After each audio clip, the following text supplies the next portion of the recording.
one of the things that's important about the financial aid process and the college financial aid process is that it's there, okay? It doesn't come to you. You have to go to the financial aid, okay? Who is eligible for financial aid? Well, virtually everybody is eligible for financial aid, okay? But you have to go get it. Where does that financial aid come from? First off, it comes from the college. It's going to be some of the college endowments is going to go to the families. And some of it comes from the government, okay? So there's a couple of pools that you're going to be able to draw from, okay? But keep in mind, it doesn't come to you. You have to get to it, okay? There are two types of financial aid, merit-based and need-based.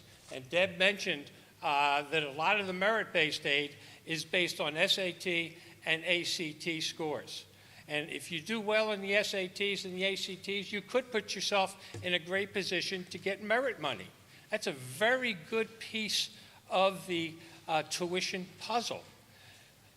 It's something you can get. It's the way a student can get paid back for all that hard work they've done to get to the level they are today. So it's something to keep in mind. It's also good to keep in mind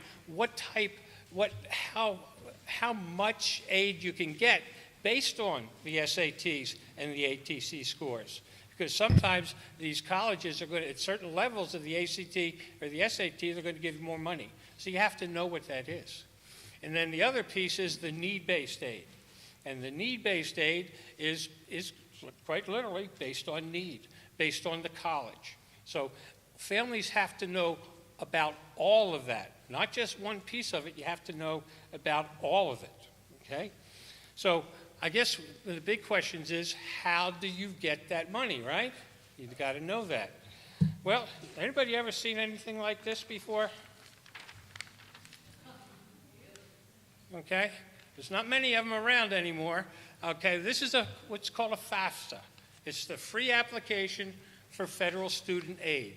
And this is what it used to be, all paper. There's still papers out there, paper FAFSAs out there, but I couldn't find one. This is from 2004, okay? You have to do a FAFSA.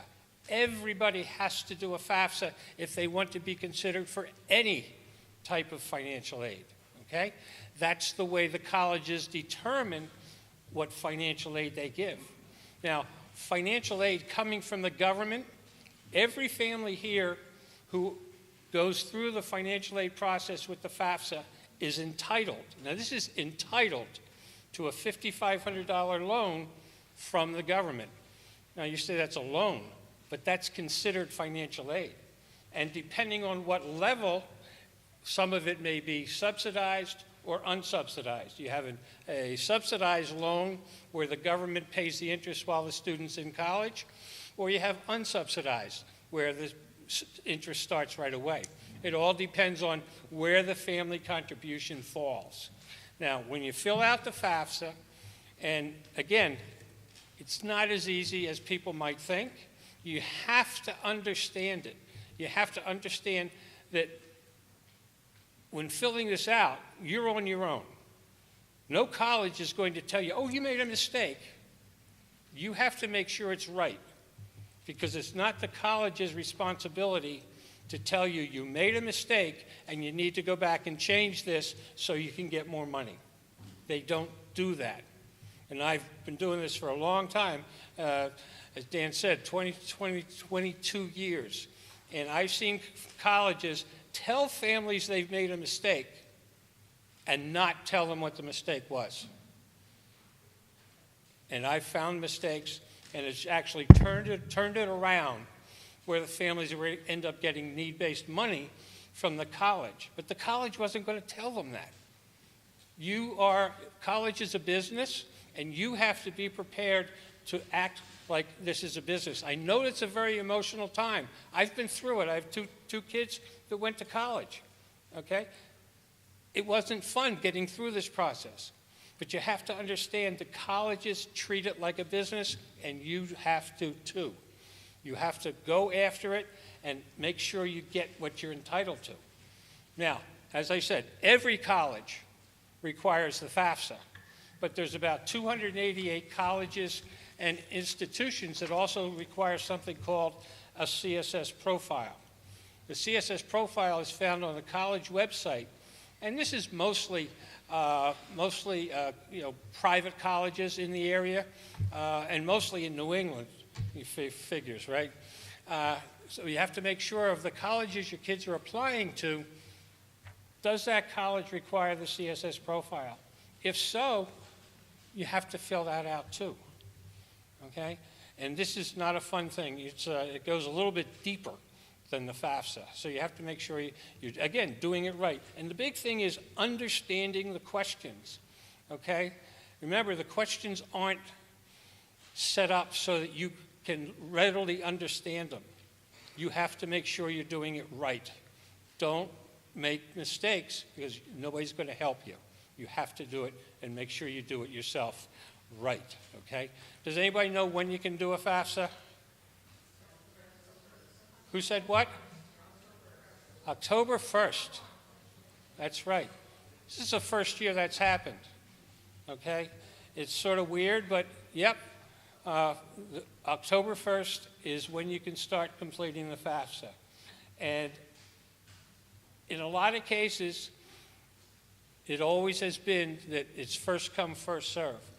So you get your FAFSA in, that's fine. Get it in as soon as you can. You're probably not going to hear from the college until March, okay? But you still got the time date on your FAFSA. That's a very important part of this, is making sure the FAFSA is done on time.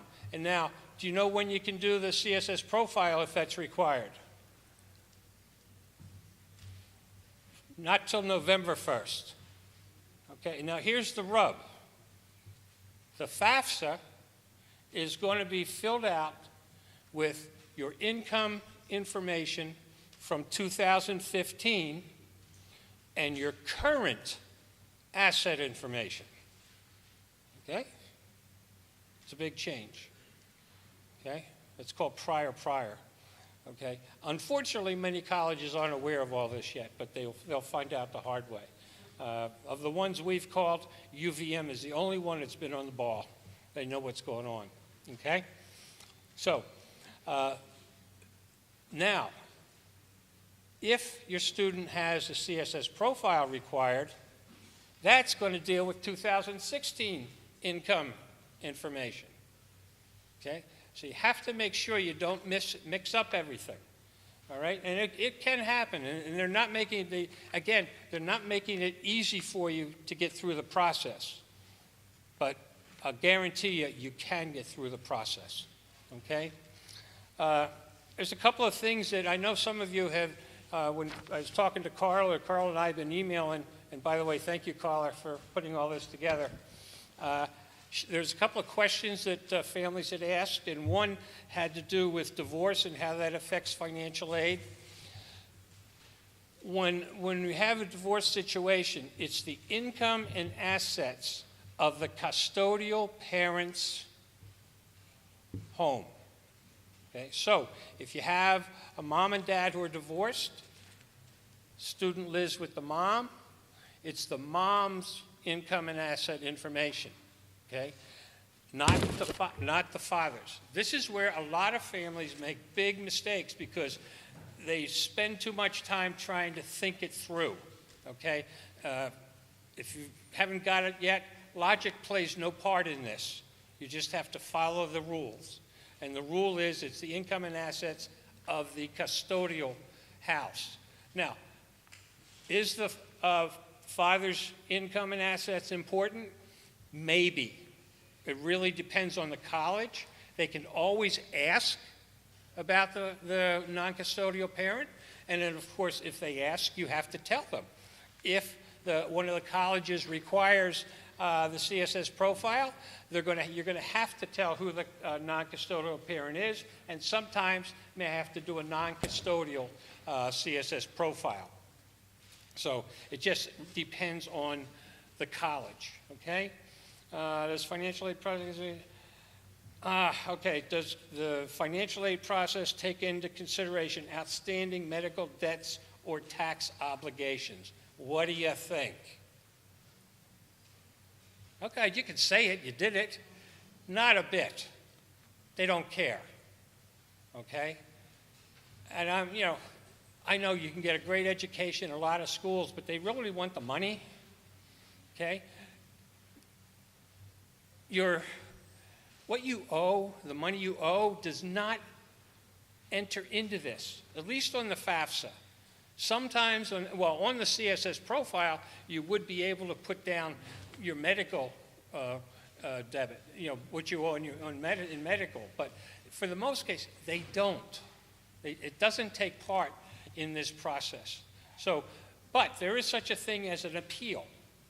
Okay, you can appeal. So when you get your award letters and things of that nature, and you look at them and say, oh, okay, you can call the financial aid office and tell them that you have all this outstanding debt. They may have some compassion and give you a little more money. But that's the way you have to go with that.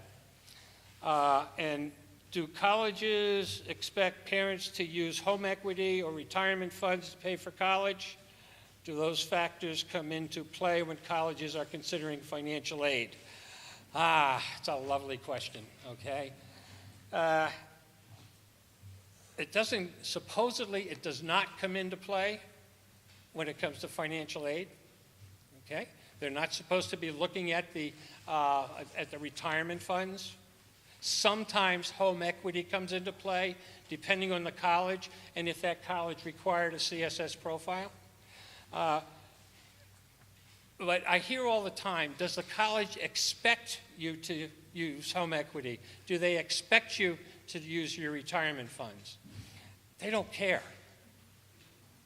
I will never, ever, I've never done it and never will, tell a family to use their home equity or to use their retirement funds, okay? I don't think it's good practice.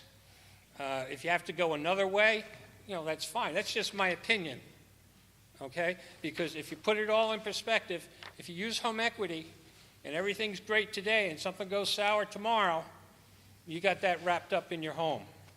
And my experience has been the banks don't care. They want to get paid, okay? And from a retirement standpoint, most families don't have enough retirement anyway, okay? And, so you have to, I don't think it's a good idea to use it. I know families do. I have one family who did it for 4 years for 2 kids. Took out of his retirement, okay? He would never listen to me because there's something called American Opportunity Credit, and if he didn't take that out, he would have got $5,000 a year. So in taking the money out, he really hurt himself. But, everybody makes choices, okay? I hope as you go through this process, you make good choices and your kids go to the schools that are good for them. And just as Carrie said, it's the kids that have to like the school, not the parent. Because if the kids like the school and they choose the school, they'll get out of there in 4 years. And you know how long it takes to get a 4-year degree these days? 5.8. Okay? So it's up to them. Thank you very much.